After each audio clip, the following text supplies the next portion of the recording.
Waheguru Ji Ka Khalsa, Waheguru Ji Ki Fateh. Welcome to another segment of Coach Gurbani's a-sabad-a-day. Our recitation is from Bavan Akhari Mahalla Panjama in the Rag Gaudi.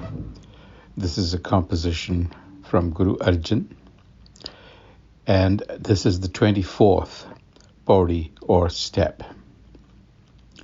Slok Jor Julam Phulah Ghano Kachi deh bikar aham buddh bandhan pare nanak naam chutar pauri jajja jane how kuch hua badhyo jyo nalani paramasua jo jane how bhagt gyani aage thakur til nahi mani jo jane main kathni karta व्यापारी बसुदा ज्यों फिरता साध संग जय how में मारी नानक ताको मिले Murari.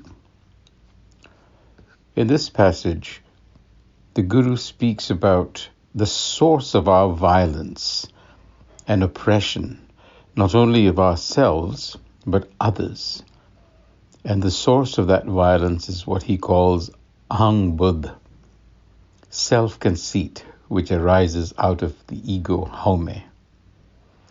And he says in the salok, Jor Julam Phulah Ghano, those who revel in violence and oppression, kachi deh bikar, do so because they're in bondage of self-conceit. Aham buddh bandhan pare.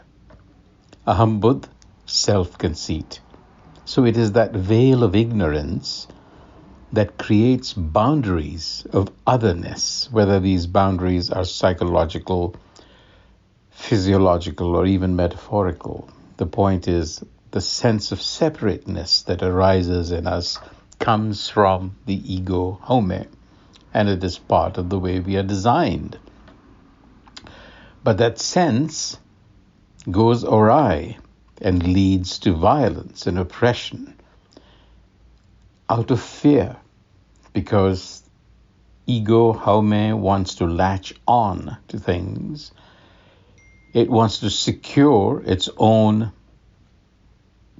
existence, and so therefore it resorts to violence and oppression.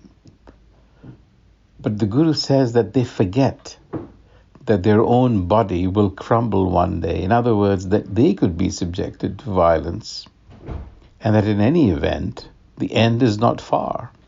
So only wisdom of the self can save them. Pade Nanak naam shutar chutana.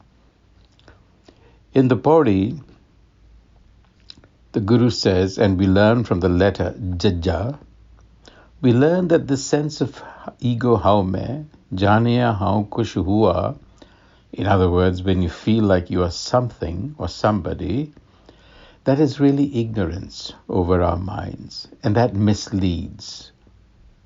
Aham buddh bandhan pare hua. In the same way that a parrot is nabbed by reflecting its image back to it in a mirror, that is a standard way of trapping birds, the Guru says we've also been trapped by giving us an image of ourselves. Badhyo jyo nalani paramsua. So we actually, at a metaphysical level, at the level of manifestation, begin to think that we are our image. And the Guru continues to say that on the path of bhakti, if one wears the conceit of being a devotee or the conceit of being learned, jo jane how bhagt gyani, then no future progress is possible. Aage thakur til nahi mani. And if one fancies oneself to be a great speaker and traveler, and travels around the world speaking, delivering expositions of the scriptures, the Guru says such a person is no better than a wandering merchant. In other words, such a person is merely engaging in transactions, in a trade. not really seeking self-knowledge.